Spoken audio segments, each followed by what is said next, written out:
গুরুত্বপূর্ণ 4টি মৌলিক কথা মনে রাখবেন কোরবানির ক্ষেত্রে। বলেন কয়টি? 1 নম্বর নিয়ত শুদ্ধ করা, বলেন। 2 নম্বর হালাল টাকায় কোরবানি দেওয়া। 3 নম্বর শরীয়ত মোতাবেক কোরবানি দেওয়া। হুজুর করতে জিগাইয়া মাসালা জিজ্ঞাসা কইরা সুন্দরভাবে পশুটা কোরবানি দিবেন। হ্যাঁ, পশু কোরবানি দেওয়ার আগে 10 দিন 15 দিন 5 দিন এমন এমন ঘটনা ঘটায় মনে হয় হেরে ছাড়া আর কেউ কোরবানি দিব না। পশুর এই করে সেই করে অমক করে তমক করে।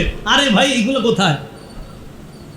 পশু কোরবানি করতে হবে, এটা ইসলামী শরীয়ত মোতাবেক।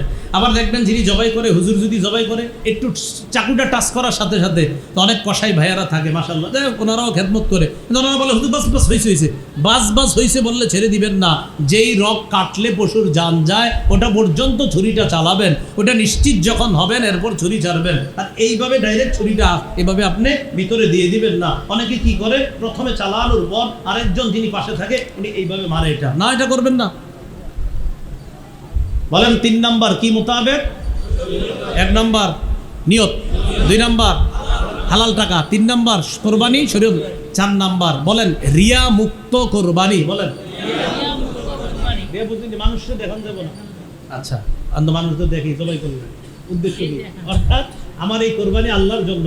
মানুষ দেখে মানে মানুষ বড় বলবে, বাহবা বলবে, 5 লাখ টাকা দিয়ে কোরবানি দিছে, এই উদ্দেশ্য না। বরং আমি 5 লাখ টাকা দিয়ে কিনছি আমার রবরে বেশি খুশি করতে, এটা উদ্দেশ্য।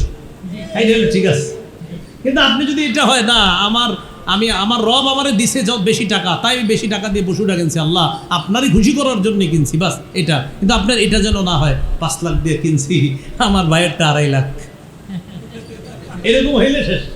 এরকম যেন উদ্দেশ্য না হয়। তাহলে 4টা কথা: 1 নাম্বার নিয়ত শুদ্ধ করা, 2 নাম্বার হালাল টাকায় কোরবানি দেওয়া, 3 নাম্বার শরীয়ত মোতাবেক, 4 নাম্বার মানুষকে দেখানোর জন্য না বরং আল্লাহরে খুশি করার জন্য কোরবানি। 1 নিয়ত শুদ্ধ করা। সহিহ বুখারীর 1 নম্বর হাদিস, ক্বালা রাসূলুল্লাহ সাল্লাল্লাহু আলাইহি ওয়াসাল্লাম ইন্নামাল আমালু বিন্নিয়াত। আমলের প্রতিদান নির্ভর করে নিয়তের উপর। বলেন আমলের প্রতিদান নির্ভর করে কিসের উপর? আমি যে এখন কথা কইতেছি, এই যে আপনাদের সামনে, এটা কি কথা না কাজ? বলেন সবাই, আমি যে এখন কথা কইতেছি কথা না কাজ? একদল কয় কথা আর একদল কয় কাজ। আমি যে কথা বলতেছি কথাটা কাজ না, এটা মুখের কাজ। বলে এটা কার কাজ? এই জন্য ইন্নামাল আমালু বিন্নিয়াত অর্থ হলো ইন্নামা আমালু জাওয়ারিহি তুসাবু বিন্নিয়াত। অঙ্গ প্রত্যঙ্গের আমলের প্রতিদান দেওয়া হবে নিয়তের উপর। অঙ্গ প্রত্যঙ্গের আমল, হাতের আমল, পায়ের আমল, মুখের আমল। মুখের আমল হলো সত্য কথা বলা, এটা ভালো আমল। মিথ্যা কথা বলা, এটা খারাপ আমল। সত্য বলা, এটা ইবাদত। মিথ্যা বলা, এটা গুনাহ। মিথ্যা বলা, তাহলে এই গুনাহটা করলো কে? মুখ। তাহলে গুনাহ বদ আমল, গুনাহ বদ আমল। তাহলে মিথ্যা কথা বদ আমল। তো বদ আমল, এই মিথ্যা কথা নামক বদ আমলটা কে করছে? মুখ। আর সত্য কথা নামক নেক আমলটা কে করছে? মুখ। তাহলে মুখের সত্য কথা নেক আমল, মুখের মিথ্যা কথা এটা বদ আমল। এই জন্য রাসূলের এই হাদিস দ্বারা উদ্দেশ্য, অঙ্গ প্রত্যঙ্গের আমলের প্রতিদান দেওয়া হয় পরিশুদ্ধ নিয়তের সাথে। এখন আমরা যে হাত দিয়ে গরু কোরবানি করব, পশু কোরবানি করব, এটা কার জন্য করা? আল্লাহর জন্য। এই হলো 1 নম্বর, মনে রাখবেন। সহিহ বুখারীর 1 নম্বর হাদিস, আমলের প্রতিদান নির্ভর করে নিয়তের উপর। 2 জানি কোনটা? হালাল টাকায় কোরবানি দেওয়া। সহিহ বুখারীর 52 নম্বর হাদিস, নুমান ইবনে বাশীর রাদিয়াল্লাহু তাআলা আনহুর বর্ণনা, তিনি বলেন, ক্বালা রাসূলুল্লাহ সাল্লাল্লাহু আলাইহি ওয়াসাল্লাম আল হালালু বায়্যিনুন ওয়াল হারামু বায়্যিন। হালাল স্পষ্ট, হারাম স্পষ্ট। ওয়া বাইনাহুমা মুশাব্বাহাত ওয়া ফি নুসখাতিন মুশতাবিহাত। হালাল আর হারামের মাঝে কিছু অস্পষ্ট বিষয়, সন্দেহযুক্ত বিষয় আছে। ফামানিত্তাকাল মুশাব্বাহাত ফাকাদ ইস্তাবরা লিদীনিহি ওয়া ইরজিহি। কোনো ব্যক্তি যদি সন্দেহযুক্ত জিনিস থেকে বাঁচে, সে তার ধর্ম এবং তার ইজ্জতকে হেফাজত করবে। আমি উদাহরণ যেভাবে দেই, আমার দিকে তাকান। 2টা ধান ক্ষেত, এই তাকান সবাই, এই 2টা ধান ক্ষেত। এই 2টা কি ক্ষেত? মাঝখানে আইল। বলেন মাঝখানে ধান ক্ষেত। এই ধান ক্ষেতের 2 পাশে 2টা সুন্দর রাস্তা আছে। ধান ক্ষেতের 2 পাশে 2টা সুন্দর রাস্তা, মাঝখানে আইল, চিকুন আইল। এই চিকুন আইলটা আবার 2 পাশের ধান এইভাবে যে পইরা রইছে, এটা ঢাইকা গেছে, হয়নি এরকম? আচ্ছা, এখন আপনি এই পাশ থেকে ওই পাশে যাবেন রাস্তা পাড়ি দিয়ে। আপনি এই দুই পাশে দুই ভালো রাস্তায় চাইলেই যাইতে পারেন, হয়তো এটা দিয়ে যান না হয় ওইটা দিয়ে যান। আপনি কি করছেন জানেননি? এই দুই ভালো রাস্তা থুইয়া মাঝখানেরটা দিয়ে রওনা করছেন। তাহলে মাঝখানেরটা কি বড় না ছোট? এখন যাইয়া ওই পাশে গেছেন, যাওয়ার পর রাস্তায় উঠা দেখেন কি শরীরে আপনার পাঞ্জাবির মধ্যে 10-12টা ধানের ছোট ছোট বিচি লেগে রয়েছে, 10-12টা ধান। এখন ধানগুলো আসছে কোত্থেকে? হ্যাঁ, 2 ক্ষেত থেকে। এখন মুফতি আনিসুর রহমান আশরাফি সাহেবের ফোন দিয়েছেন, হুজুর কি আমি তো আপনার ভক্ত, আপনার মসজিদে নামাজ পড়ি, তো কি হয়েছে? হুজুর আমি 2 ধান ক্ষেতের মাঝখান দিয়ে আইছি, এখন আমার জামার মধ্যে 5-7টা ধান লেগে গেছে আরেকজনের ক্ষেতের। এখন আমার প্রথম কথা হইল, হুজুর ফতোয়া দিয়ে দিল যে ভাই এটা আপনি মাঝখান দিয়ে গেছেন, 2-4টা ধান লাগিয়ে গেছে, আল্লাহ মাফ করে দিবে, সমস্যা নেই, এটা তো ইচ্ছা করে করেন না। কিন্তু আমার কথা হইলো আপনি হুজুরের ফোনটা দেওয়া দরকার হইলো কেন? হ্যাঁ, আচ্ছা, হুজুরের ফোন দেওয়া দরকার হইলো কেন? এটা কোন রাস্তা দিয়ে যাওয়া নেই কেন? আপনি সোজা রাস্তা থুইয়া কেন আপনি চিকুন সন্দেহযুক্ত জিনিস দিয়ে গেলেন? এজন্য তো ফোন দিলেন। মনে রাখবেন, সন্দেহযুক্ত জিনিস থেকে যারা যত বাঁচবে তারা তত কথাও কম বলা লাগবে, মাসালা জিজ্ঞাসা করা লাগবে না, শরীয়তের উপর চলা তাদের জন্য সহজ হয়ে যাবে। মাসালা কাদের দরকার হয় জানেন? যারা খালি সন্দেহের মধ্যে। আপনারা এই জায়গায় আলেম ছাড়া যারা সবাই জানেন কোনটা হালাল কোনটা হারাম, এটা সবাই জানে, কিন্তু কিছু সন্দেহযুক্ত জিনিস আছে, এগুলো কইরা পরে হুজুরের ফোন দেয়, হুজুর আমি তো এরকম করছি, এটা কি জায়েজ না না জায়েজ? আপনি এটা করতেন গেলেন কেন? কথাটা বুঝছেন নি? এখন আসেন এই কথা কেন বললাম, হালাল টাকায় কোরবানি হতে হবে, হারাম টাকায় যেন না হয়। হারাম সুদি টাকা হারাম, এর তো আপনি জানা শুনে নিবেন না, আপনার কোরবানি হবে না। এখন আসেন 3 জন শরীক, আপনারা 3 জন শরীক, 3 জনের একজনের ব্যাপারে উত্তরপাড়ার আব্দুর রহিমে কয়, কি ও কারে নিছেন? কেন? যেটারে নিছেন হেতার টাকা পয়সা সম্পর্কে আপনার আইডিয়া আসেনি? আপনি চিন্তা করলেন কেন, কি হয়েছে? হ্যাঁ, ইনকাম সম্পর্কে জানেননি। এটা বলার পরে আরো 5-6 জন কইছে, হ্যাঁ তুই ইনকামে ঝামেলা আছে। এখন বলেন তো, আপনি কিন্তু খালি জানছেন ঝামেলা, আসলে জানেন না হালাল যে হারাম এটা জানেন না, কিন্তু এই তো সন্দেহ অস্পষ্ট শুরু হয়েছে, হেরে কি নিমু না নিমু না, নিমু না নিমু না। এখন আপনার জন্য উচিত বাস যার যা ব্যাপারে সন্দেহ হবে তারে বাদ দিয়ে দেন। যদি বাদ না দেন, এখন ধরে নেন তার টাকা হালাল, তো কোরবানি হয়ে গেল। ধরে নেন তারটা যদি হারাম হয়ে যায়, সন্দেহ থেকে বাঁচেন। তাই আমি বলি কোরবানি একা দেওয়াই ভালো, কোরবানি একা দেওয়া ভালো। একা দিলে হালাল হইলে আপনারটা, হারাম হইলো আপনারটা। আপনার টাকা কি দেবো আপনি জানেন, এটা কি হালাল না হারাম? একা যদি দেন, এটা হালাল না হারাম এটা কে জানে? আপনি জানেন। হালাল হইলে কবুল, হারাম হইলে কবুল না। হ্যাঁ, শরিকানা যদি ভাইয়েরা দেন, আপন 3 ভাই 4 ভাই 5 ভাই, তো আপনারা তো জানেন যে আমরা এই 3 ভাই কি কামাই করি, ইনকাম করি। হ্যাঁ মাশাল্লাহ, 3 ভাই 5 ভাই যদি এরকম দেন, জানেন যে সবার ইনকাম হালাল, সেক্ষেত্রে শরিকানা একসাথে যদি দেন, এটা সমস্যা না, এটা দেওয়া এটা বরং ভালো। আপনারা একই পরিবারের 5টা সন্তান, 5 জন 5 ঘরে থাকেন, এটা সমস্যা নাই। মূল কথা হলো, যখন নিশ্চিত জানবেন আমরা 5 জন কোরবানি দিচ্ছি, আমরা 2 জন দিচ্ছি, আমরা 3 জন, আমাদের 3 জনের কোরবানির এই টাকাটা পিওর টাকা যেন হয়, হালাল টাকা যেন হয়। কথাটা বুঝে আসছেন সবার? তাহলে হালাল অবশ্যই যেন হয়, হারাম যেন না হয়। আরেকটা জানি কি যেন না হয়? সন্দেহযুক্ত। হারাম যেন না হয়, আরেকটা সন্দেহযুক্ত যেন না হয়।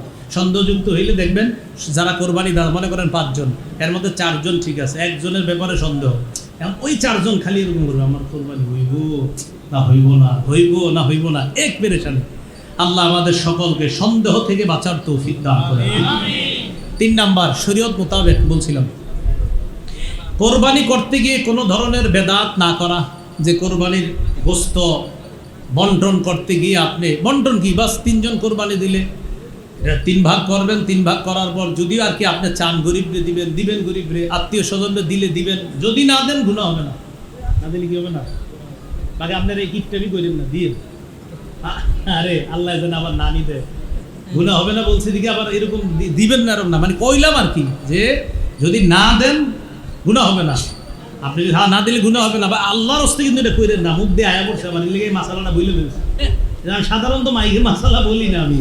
আপনি 3 ভাগের যদি ওই যে আত্মীয় স্বজনরে না দেন বা গরিবরে না দেন, এটা গুনাহ হবে না, কিন্তু আপনারা কইরেন এই ভাই এই মাসালার উপর আমল করেন না, আপনারা সবাই দিন, কিন্তু গরিব গরেও দিয়েন, আত্মীয় স্বজনদেরকে দিয়েন, নিজেরাও খায়েন। কথা বুঝে আসছে? কারণ কোরবানির গোশত তো উদ্দেশ্য না, আমাদের তো খুশি করা কারে উদ্দেশ্য? এখানে যেন কোনো বেদাত কাজ না করে। সহিহ বুখারীর 2697 নম্বর হাদিস, আম্মাজান আয়েশা সিদ্দিকার বর্ণনা, ক্বালা রাসূলুল্লাহ সাল্লাল্লাহু আলাইহি ওয়াসাল্লাম মান আহদাসা ফি আমরিনা হাযা মা লাইসা মিনহু ফাহুয়া রাদ্দুন। নবীজি বলেন, আমাদের ইসলাম ধর্মের মধ্যে, এই শরীয়তের মধ্যে ইবাদতের নামে কেউ যদি সওয়াবের আশায় নতুন কিছু আবিষ্কার করে, বলেন আমার সাথে, শরীয়তের মধ্যে সওয়াবের আশায় ইবাদতের নামে নতুন কিছু আবিষ্কার করা বেদাত। বেদাত। তাহলে নতুন কিছু আবিষ্কার করা যাবে না। ইমাম মালিক রহমতুল্লাহি আলাইহি বলেন, মান ইবতাদা ফিল ইসলামি বিদআতান ফায়ারাহা হাসানা ফাকাদ জামা আন্না মুহাম্মাদান ক্বাদ খানা রিসালা। কোন ব্যক্তি যদি ইসলামের মধ্যে নতুন কোনো বেদাত চালু করে আর এটারে যদি উত্তম মনে করে, সে কেমন যেন এই দাবি করলো যে মুহাম্মদ সাল্লাল্লাহু আলাইহি সাল্লাম নবুয়তের দায়িত্ব পালনে ত্রুটি করে গিয়েছে। আউযুবিল্লাহ বলেন। বলেন, নবীজি কি দিন অসম্পূর্ণ রেখে গেছে না পরিপূর্ণ? হ্যাঁ, তাহলে পরিপূর্ণ রেখে গেছে দিন, এই জন্য নতুন কোনো কিছু প্রবেশ না করানো।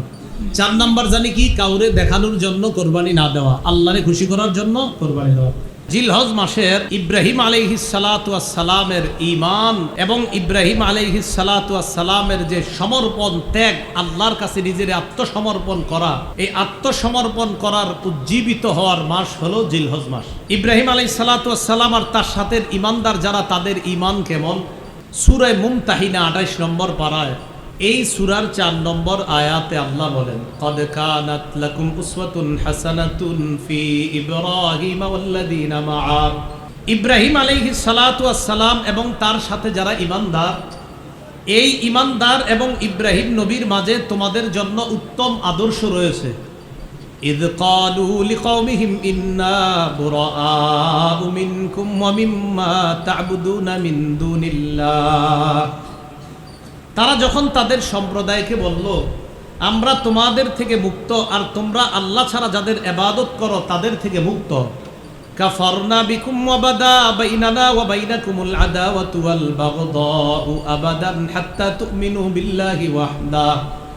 আমরা তোমাদেরকে অস্বীকার করলাম, তোমাদেরকে অস্বীকার করলাম মানে তোমাদের আকীদা বিশ্বাসকে আমরা অস্বীকার করি, কারণ তোমরা আল্লাহ ছাড়া অন্যের ইবাদত করো।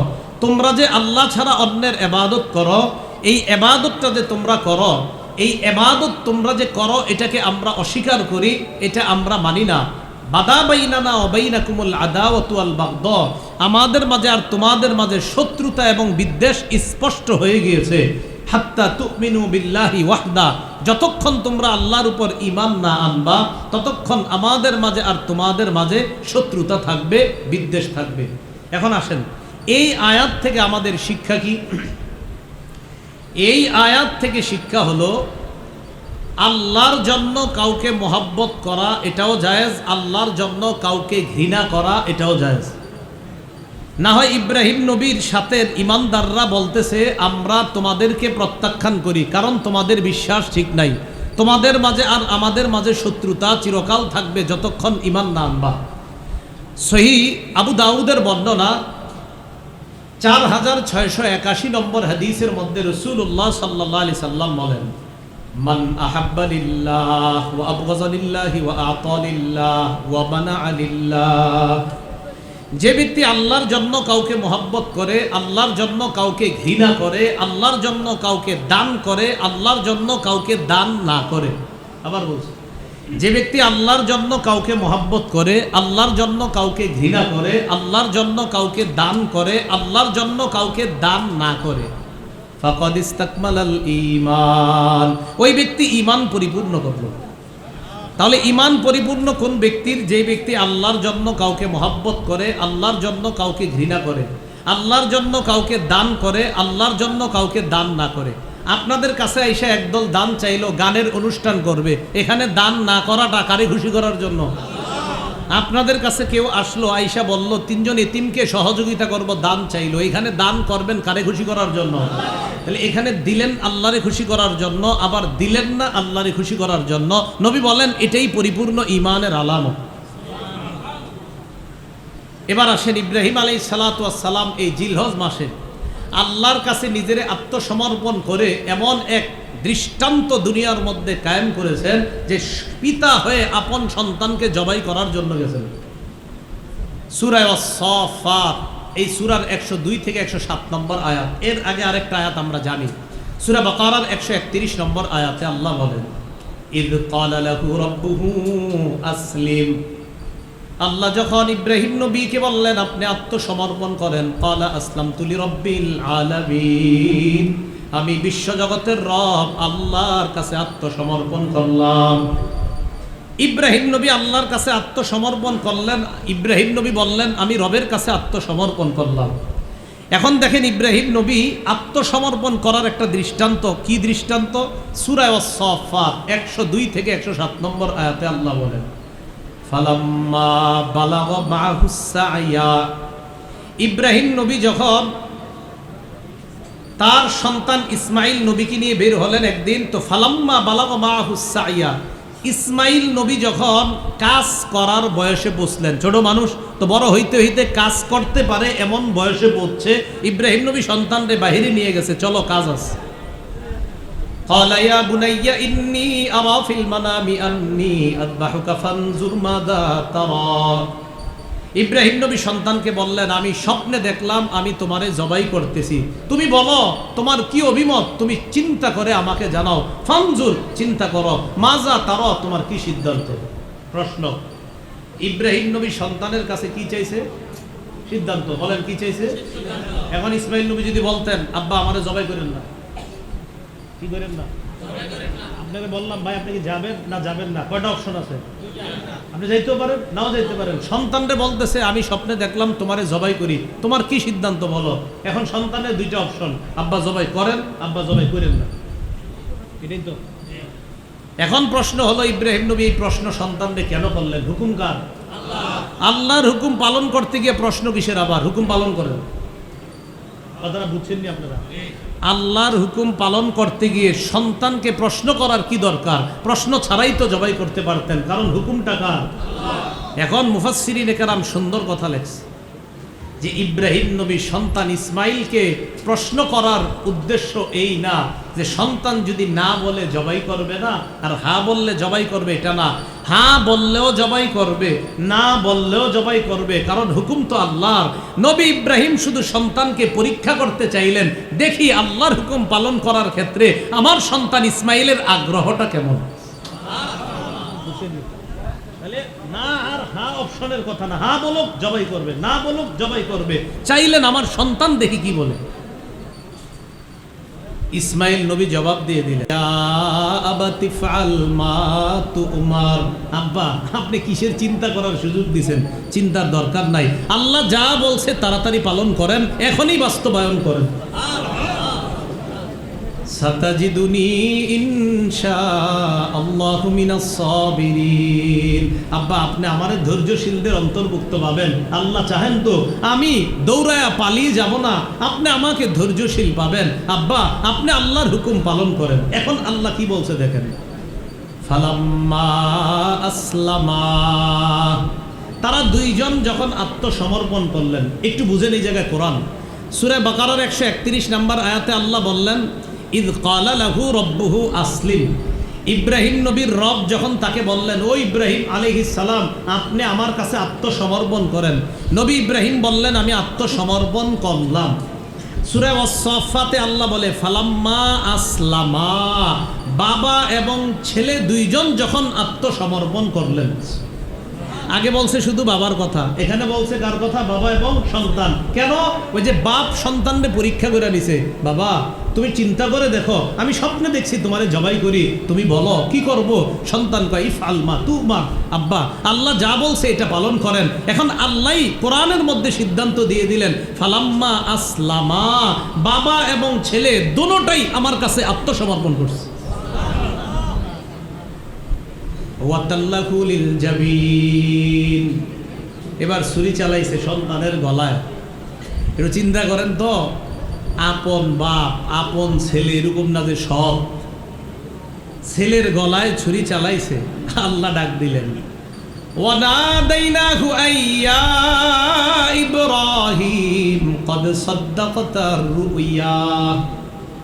আমি ইব্রাহিমকে ডাক দিলাম, ডাক দিয়ে বললাম আপনি সত্য, আপনি যে স্বপ্ন দেখেছেন এই স্বপ্ন আপনি সত্যে পরিণত করলেন। আপনি স্বপ্নে দেখছেন সন্তান জবাই করেন, এই যে স্বপ্নটা এটা আপনি সত্যায়ন করেছেন। এখন একটু বুঝেন এই জায়গায় স্বপ্ন দেখাইছে কে? এখন স্বপ্ন দেখার পরে নবীদের স্বপ্ন ওহি, ইব্রাহিম নবী ছুরি চালাইতেছে কার হুকুমে? ইব্রাহিম নবীরে আল্লাহ বলতেছে আপনি যে স্বপ্ন দেখছেন এই স্বপ্নটা সত্যে বাস্তবায়ন করছেন। দেখেন বান্দা একজন নবী তার স্বপ্নকে বাস্তবায়ন করেছেন, এই ঘোষণা এই সিদ্ধান্ত আল্লাহ জানায় দিয়েছেন। আপনি স্বপ্ন যেটা দেখছেন এটা বাস কার্যকরী হয়ে গেছে। ইন্না কাযালিকা নাজজিল মুহসিনিন। আল্লাহ বলেন এইভাবে আমি ভালো মানুষদেরকে পরীক্ষা করি। মনে রাখবেন আল্লাহ কোরবানি চান, কোরবানি নেন না। কি বললাম? কোরবানি নেন না, আল্লাহ কোরবানি চায়। বান্দা তুমি এটা করো করো করো। আপনি চেষ্টা করতে করতে করতে করতে শেষ স্টেজে পৌঁছে গেছেন, আল্লাহর সাহায্য শুরু হয়ে যাবে। এই জন্য আল্লাহ বলে একটু কোরবানি দাও দাও, করো করো করো। এই আপনি করতেছেন, বাস সাহায্য শুরু হয়ে যাবে। এই জন্য আল্লাহ কিছু কোরবানি চান, এরপরে আল্লাহ দেখবেন ফাইনাল স্টেজে আইসা আপনার উপর এমন পরিমাণ সাহায্য শুরু করেন, এটাকে বলা হয় আল্লাহ নুসরত। এই জন্য আল্লাহ বান্দার থেকে কোরবানি চান, কিন্তু পরিপূর্ণ কোরবানি আল্লাহ বান্দার থেকে নেন না। শুধু দেখে আমার বান্দা চেষ্টা করে কিনা, আমার বান্দা আমার হুকুম পালনে সচেষ্ট হয় কিনা, এটা আল্লাহ দেখেন। পরিপূর্ণতাটা আল্লাহ দান করে দেন। এরপরে আল্লাহ বলেন ইন্না হাযা লাহুয়াল বালাউল মুবিন। এটা স্পষ্ট পরীক্ষা। ওয়া ফাদাইনাহু বিযিবহিন আযীম। আমি ইসমাইলের পরিবর্তে বড় একটা প্রাণী দিয়ে কোরবানির ব্যবস্থা করে দিলাম। তখন থেকে মানুষ না প্রাণী দিয়ে কোরবানির প্রচলন আল্লাহ পাক রব্বুল আলামিন ইব্রাহিম নবীর সুন্নত হিসাবে কিয়ামত পর্যন্ত মুসলমানদের জন্য এই সুন্নতটা আল্লাহ চালু করে দিবেন। সাহাবারা নবীজিরে জিজ্ঞাসা করলেন মা হাদিহিল আদাহি ইয়া রাসূলুল্লাহ, হুজুর এই যে কোরবানি করি আমরা এগুলা কি? ক্বালা সুন্নাতু আবিকুম ইব্রাহিম আলাইহিস সালাতু ওয়াস সালাম। এটা তোমাদের আব্বা ইব্রাহিম নবীর সুন্নত। সুবহানাল্লাহ। একটু বুঝছেন না আপনারা? তাহলে জিলহজ মাসে ইব্রাহিম নবী আল্লাহর কাছে নিজের আত্মসমর্পণ করলেন। তো জিলহজ মাস এটা আমাদেরকে মনে করায় দেয়, শোনো এই মাসটা আত্মসমর্পণ তো সবসময় করবা, বাকি এই মাস আসলে তোমাদেরকে আমি আল্লাহ মনে করায় দিই। কেন? এই মাসে একটা পরীক্ষা নিছি ইব্রাহিম নবীর কাছে। ইব্রাহিম নবী আর তার সন্তান পরীক্ষার ক্ষেত্রে দুজন আমার কাছে পরিপূর্ণভাবে আত্মসমর্পণ করে পরীক্ষায় পরিপূর্ণ সফলতা অর্জন করছে। জিলহজ মাস আসলে আরেকটা জিনিস মনে হয় আমগো, বলেন আমার সাথে সবাই বলেন, বলেন আমার সব কিছু আল্লাহর জন্য। এটা সব সময়ের কথা, বলেন সবাই। এটা জিলহজ মাস আসলে বলেন এটা বেশি মনে পড়ে যায়। কেন মনে পড়ে? খুব মন দিয়ে বুঝবেন যে জিলহজ মাসে এটা মনে পড়ে বেশি কেন। এবছর ইনশাল্লাহ কোরবানির নিয়ত কাদের কাদের এবছর? মাশাআল্লাহ। আপনার কোরবানি যে করে আপনিও করতে পারেন, অথবা কোনো আলেম জবাই করতে পারে। সূরা আনআমের 162-163 নম্বর আয়াতটা নবীজির দোয়া হিসাবে আমাদেরকে শিখিয়ে দিয়েছেন যে যিনি কোরবানি করবে তিনি দোয়া পড়বে ইন্না সালাতি ওয়া নুসুকি ওয়া মাহইয়ায়া ওয়া মামাতি লিল্লাহি রাব্বিল আলামিন লা শারীকা লাহু ওয়া বিযালিকা উমিরতু ওয়া আনা মিনাল মুসলিমিন। কোরআনে আছে আউয়ালুল মুসলিমিন, হাদিসে দোয়াটাও আনা মিনাল মুসলিমিন। আচ্ছা, আল্লাহ পাক রব্বুল আলামিন পবিত্র কোরআনে যেটা বললেন সেটা হলো কুল, নবী আপনি বলেন ইন্না সালাতি আমার নামাজ, বলেন আমার নামাজ, ওয়া নুসুকি আমার কুরবানি, বলেন আমার, তাহলে আমার নামাজ আমার কুরবানি, ওয়া মাহইয়ায়া আমার জীবন, ওয়া মামাতি আমার মরণ, লিল্লাহি রাব্বিল আলামিন বিশ্ব জগতের রব আল্লাহর জন্য। মহব্বতের সাথে সবাই বলেন তো আমার নামাজ কার জন্য? আমার হজ কোরবানি ইবাদত সব কার জন্য? আমার জীবন কার? আমার মৃত্যু কার? তাহলে সব আল্লাহর। এই কথাটার জিলহজে বেশি মনে পড়ে কেন? কারণ 10 তারিখে পৃথিবীর কোটি কোটি মুসলমানরা এই দোয়াটা পড়ে পশু জবাই করবে। তাই জিলহজ মাসে আমার সব যে আল্লাহর, এটা হলো জিলহজ মাসে বেশি মনে পড়ায়া দেয় আল্লাহ। মনে থাকবেনি কথাটা? আচ্ছা, জিলহজ মাসে আরেকটা বিষয় আল্লাহ মনে করে আমাদেরকে কি, যে বান্দা টাকা পয়সা খরচ করে আমার ঘরে আসে, যাওয়ার পর কয় কিছু বিধান আছে কি, কয় আরাফায় গিয়ে অবস্থান করতে হবে। কয় অবস্থান মানে কি? কয় অবস্থান, বাস অবস্থান। কয় ভাই অবস্থান করলে হবে মানে অনেকে লজিক যুক্তি দেখাবে, কোনো যুক্তি নাই। আমার রবের কাজ করতে গিয়ে আরাফায় যেতে হবে, মুজদালিফায় যেতে হবে, মিনায় যেতে হবে, তওয়াফ করতে হবে, বাস এটা রবের কাজ, এটা রবের হুকুম। টাকা পয়সা খরচ করে মুসলমান যায়, যায়া বুঝায় আমার মাথায় ধরুক আর না ধরুক আমার রব বলছে তাই সামর্থ্য দিছে আমি এখানে আসছি। কথা বুঝে আসলে ওই যে অনেকে মাঝে মাঝে দেখবেন এগুলো নিয়ে বলে এত টাকা পয়সা খরচ করে কি দরকার বলে। মুসলমানরা আমরা, আমাদেরকে যদি আল্লাহ তৌফিক দেয় আমরা সবাই হজ করব।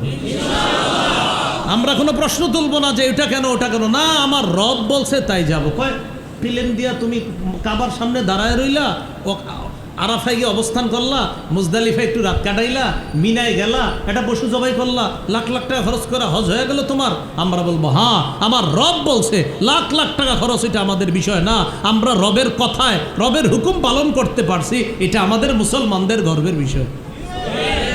কথা বুঝে আসে নাই সবার? তাহলে আমরা হজ করি টাকার ক্ষেত্রে না আল্লাহর জন্য হজ করি? হ্যাঁ, টাকা যদি সামর্থ্য দেয় যাব, সামর্থ্য না দিলে তো হজ ফরজ না। এই জন্য সূরা আলী ইমরানের 97 নম্বর আয়াতে আল্লাহ বলেন ওয়ালিল্লাহি আলান নাসি হিজ্জুল বাইতি মান ইসতাতা ইলাইহি সাবিলা। যারা ওই ঘরে যাওয়ার সামর্থ্য রাখে আল্লাহর জন্য, তাদের জন্য আল্লাহ হজ ফরজ করছেন। এখন আসেন ওই ব্যক্তি হাজী সাহেব সেখানে গিয়ে কি বলে? লাব্বাইক আল্লাহ আমি হাজির, আল্লাহুম্মা লাব্বাইক, হে আল্লাহ আমি হাজির, লাব্বাইক আল্লাহ আমি হাজির, লা শারীকা লাকা লাব্বাইক আল্লাহ আপনার কোনো শরীক নাই আমি হাজির, ইন্নাল হামদা সমস্ত প্রশংসা, ওয়ান নি'মাতা লাকা সব প্রশংসা আপনার, সব নিয়ামত আপনার, ওয়াল মুলকা আল্লাহ সমস্ত রাজত্ব আপনার। আমি আপনার ঘরের সামনে আইসা এটা আপনারে আমি সাক্ষী দিয়ে বলছি আল্লাহ আমি হাজির, আল্লাহ আমি হাজির, আপনার কোনো শরীক নাই আল্লাহ, আপনারই ক্ষমতা, নিয়ামত সব আপনার, প্রশংসা সব আপনার। আল্লাহ আমি এখানে দাঁড়ায়া আমি হাজির হয়ে আপনার দরবারে সাক্ষী দিতেছি। এটা বান্দা ওখানে গিয়ে বলে যে মাবুদ আমার সব আপনার, আমার জীবনে যত কিছু অর্জন এটা মানুষ বাহবা দেয়, প্রশংসা দেয়, না মাবুদ সব প্রশংসা তো আপনার, কারণ আপনি রব আমারে তৌফিক না দিলে তো আমি এত কিছু করতে পারতাম না। ঠিক আছে না কথাটা? তো আল্লাহ পাক রব্বুল আলামিন জিলহজ মাস আসলে আমাদেরকে এই বিষয়টা মনে করায় দেয়। আর কি মনে করায়? আর একটা বিষয়, কোরবানি যারা করবে ওই কোরবানিওয়ালাদের গোস্ত খাওয়া কোনো উদ্দেশ্য হবে না, বরং তাদের টার্গেট আর উদ্দেশ্য হবে আমি পশু জবাই করলাম, আল্লাহ জানে আমার রব কবুল করে কিনা। আল্লাহ টাকা পয়সা তো কিছু দিয়েছেন আপনি, তাই পশু কিনলাম, মাবুদ জবাই করলাম, এখন আপনি চাইলে আমার কোরবানিটা কবুল হবে, এজন্য তো দোয়ার মধ্যে ফাতাকাব্বাল মিন্নি আল্লাহ আমার পক্ষ থেকে এই কোরবানি আপনি কবুল করেন, মাবুদ আমি তো আপনার জন্য জবাই করলাম, আপনি যদি কবুল করেন তাহলে এটা কবুল হবে। তাহলে বলেন তো কোরবানিতে আমাদের গোস্ত খাওয়া উদ্দেশ্য নাকি আল্লাহ কবুল যেন করে এটা উদ্দেশ্য? এখন কবুলের সম্পর্ক নিয়তের সাথে, বলেন সবাই কবুলের সম্পর্ক সবাই বলেন কবুলের সম্পর্ক। গুরুত্বপূর্ণ 4টি মৌলিক কথা মনে রাখবেন কোরবানির ক্ষেত্রে। বলেন কয়টি? 1 নম্বর নিয়ত শুদ্ধ করা, বলেন। 2 নম্বর হালাল টাকায় কোরবানি দেওয়া। 3 নম্বর শরীয়ত মোতাবেক কোরবানি দেওয়া। হুজুর করতে জিগাইয়া মাসালা জিজ্ঞাসা কইরা সুন্দরভাবে পশুটা কোরবানি দিবেন। হ্যাঁ, পশু কোরবানি দেওয়ার আগে 10 দিন 15 দিন 5 দিন এমন এমন ঘটনা ঘটায় মনে হয় হেরে ছাড়া আর কেউ কোরবানি দিব না। পশুর এই করে সেই করে, অমক করে তমক করে। আরে ভাই এগুলো কোথায়? পশু কোরবানি করতে হবে এটা ইসলামী শরীয়ত মোতাবেক। আবার দেখবেন যিনি জবাই করে, হুজুর যদি জবাই করে একটু চাকুটা টাচ করার সাথে সাথে তো অনেক কসাই ভাইয়ারা থাকে মাশাআল্লাহ, ওনারাও খেদমত করে, ওনারা বলে হুজুর বাস বাস হয়েছে বাস হয়েছে বললে ছেড়ে দিবেন না, যেই রগ কাটলে পশুর জান যায় ওটা পর্যন্ত ছুরিটা চালাবেন, ওটা নিশ্চিত যখন হবেন এরপর ছুরি ছাড়বেন। আর এইভাবে ডাইরেক্ট ছুরিটা এভাবে আপনি ভিতরে দিয়ে দিবেন না। অনেকে কি করে প্রথমে চালানোর পর আরেকজন যিনি পাশে থাকে উনি এইভাবে মারে, এটা না, এটা করবেন না। বলেন 3 নাম্বার কি মোতাবেক? 1 নাম্বার নিয়ত, 2 নাম্বার হালাল টাকা, 3 নাম্বার কোরবানি শরীয়ত, 4 নাম্বার বলেন রিয়া মুক্ত কোরবানি। বলেন মানুষকে দেখান যাব না। আচ্ছা, মানুষ তো দেখি জবাই করলেন উদ্দেশ্য কি? অর্থাৎ আমার এই কোরবানি আল্লাহর জন্য। মানুষ মানে মানুষ বড় বলবে, বাহবা বলবে, 5 লাখ টাকা দিয়ে কোরবানি দিছে, এই উদ্দেশ্য না, বরং আমি 5 লাখ টাকা দিয়ে কিনছি আমার রবরে বেশি খুশি করতে, এটা উদ্দেশ্য। ঠিক আছে, কিন্তু আপনি যদি এটা হয় না, আমার রব আমারে দিছে যত বেশি টাকা, তাই আমি বেশি টাকা দিয়ে পশুটা কিনছি, আল্লাহ আপনারই খুশি করার জন্য কিনছি, বাস এটা। কিন্তু আপনার এটা যেন না হয় 5 লাখ দিয়ে কিনছি, আমার ভাইয়েরটা 2.5 লাখ, এরকম হইলে শেষ। এরকম যেন উদ্দেশ্য না হয়। তাহলে 4টা কথা: 1 নাম্বার নিয়ত শুদ্ধ করা, 2 নাম্বার হালাল টাকায় কোরবানি দেওয়া, 3 নাম্বার শরীয়ত মোতাবেক, 4 নাম্বার মানুষকে দেখানোর জন্য না, বরং আল্লাহরে খুশি করার জন্য কোরবানি। 1, নিয়ত শুদ্ধ করা। সহিহ বুখারীর 1 নম্বর হাদিস, قال رسول الله صلى الله عليه وسلم إنما الأعمال بالنيات। আমলের প্রতিদান নির্ভর করে নিয়তের উপর। বলেন, আমলের প্রতিদান নির্ভর করে কিসের উপর? আমি যে এখন কথা কইতেছি, এই যে আপনাদের সামনে, এটা কি কথা না কাজ?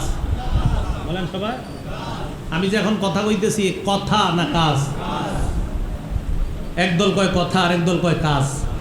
আমি যে কথা বলতেছি, কথাটা কাজ না, এটা মুখের কাজ। বলে, এটা কার কাজ? এই জন্য ইন্নামাল আমালু বিন্নিয়াত অর্থ হলো ইন্নামা আমালু জাওয়ারিহি তুসাবু বিন্নিয়াত। অঙ্গ প্রত্যঙ্গের আমলের প্রতিদান দেওয়া হবে নিয়তের উপর। অঙ্গ প্রত্যঙ্গের আমল, হাতের আমল, পায়ের আমল, মুখের আমল। মুখের আমল হলো সত্য কথা বলা, এটা ভালো আমল। মিথ্যা কথা বলা, এটা খারাপ আমল। সত্য বলা, এটা ইবাদত। মিথ্যা বলা, এটা গুনাহ। মিথ্যা বলা, তাহলে এই গুনাহটা করলো কে? মুখ। তাহলে গুনাহ বদ আমল, গুনাহ বদ আমল। তাহলে মিথ্যা কথা বদ আমল। তো বদ আমল, এই মিথ্যা কথা নামক বদ আমলটা কে করছে? মুখ। আর সত্য কথা নামক নেক আমলটা কে করছে? মুখ। তাহলে মুখের সত্য কথা নেক আমল, মুখের মিথ্যা কথা এটা বদ আমল। এই জন্য রসুলের এই হাদিস দ্বারা উদ্দেশ্য, অঙ্গ প্রত্যঙ্গের আমলের প্রতিদান দেওয়া হয় পরিশুদ্ধ নিয়তের সাথে। এখন আমরা যে হাত দিয়ে গরু কোরবানি করব, পশু কোরবানি করব, এটা কার জন্য করা? আল্লাহর জন্য। এই হলো 1 নম্বর, মনে রাখবেন। সহিহ বুখারীর 1 নম্বর হাদিস, আমলের প্রতিদান নির্ভর করে নিয়তের উপর। 2 জানি কোনটা? হালাল টাকায় কোরবানি দেওয়া। সহিহ বুখারীর 52 নম্বর হাদিস, নুমান ইবনে বাশীর রাদিয়াল্লাহু তাআলা আনহুর বর্ণনা, তিনি বলেন, قال رسول الله صلى الله عليه وسلم الحلال بين والحرام بين। হালাল স্পষ্ট, হারাম স্পষ্ট। ওয়া বাইনাহুমা মুশাব্বাহাত ওয়া ফি নুসখাতিন মুশতাবিহাত।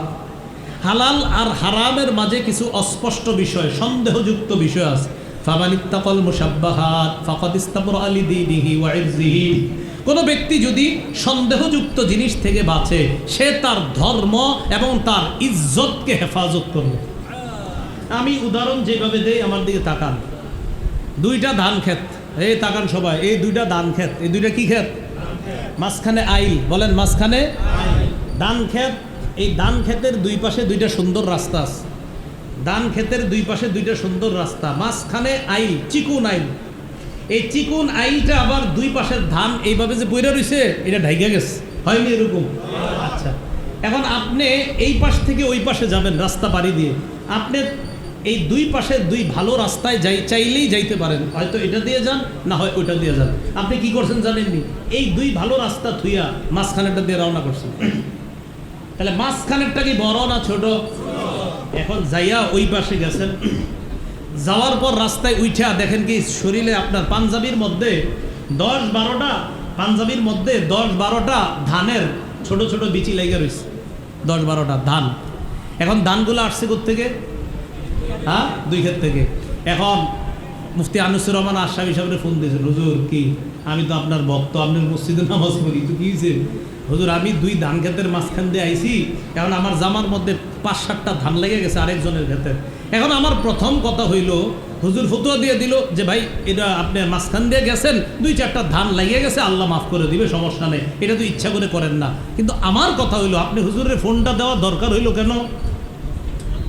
হ্যাঁ, আচ্ছা, হুজুরের ফোন দেওয়া দরকার হইল কেন? এটা কোন রাস্তা দিয়ে যাওয়া নেই? কেন আপনি সোজা রাস্তা থুইয়া কেন আপনি চিকুন সন্দেহযুক্ত জিনিস দিয়ে গেলেন? এজন্য তো ফোন দিলেন। মনে রাখবেন, সন্দেহযুক্ত জিনিস থেকে যারা যত বাঁচবে তারা তত কথাও কম বলা লাগবে, মাসালা জিজ্ঞাসা করা লাগবে না, শরীয়তের উপর চলা তাদের জন্য সহজ হয়ে যাবে। মাসালা কাদের দরকার হয় জানেন? যারা খালি সন্দেহের মধ্যে। আপনারা এই জায়গায় আলেম ছাড়া যারা সবাই জানেন কোনটা হালাল কোনটা হারাম, এটা সবাই জানে, কিন্তু কিছু সন্দেহযুক্ত বিদিশ আছে, এইগুলা কইরা পরে হুজুরে ফোন দেয়, হুজুর আমি তো এরকম করছি, এটা কি জায়েজ না না জায়েজ, আপনি এটা করতেন গেলেন কেন? কথাটা বুঝছেন নি? এখন আসেন, এই কথা কেন বললাম? হালাল টাকায় কোরবানি হতে হবে, হারাম টাকায় যেন না হয়। হারাম সুদখোর, সুদি টাকা হারাম, এর তো আপনি জানা শুনে নিবেন না, আপনার কোরবানি হবে না। এখন আসেন,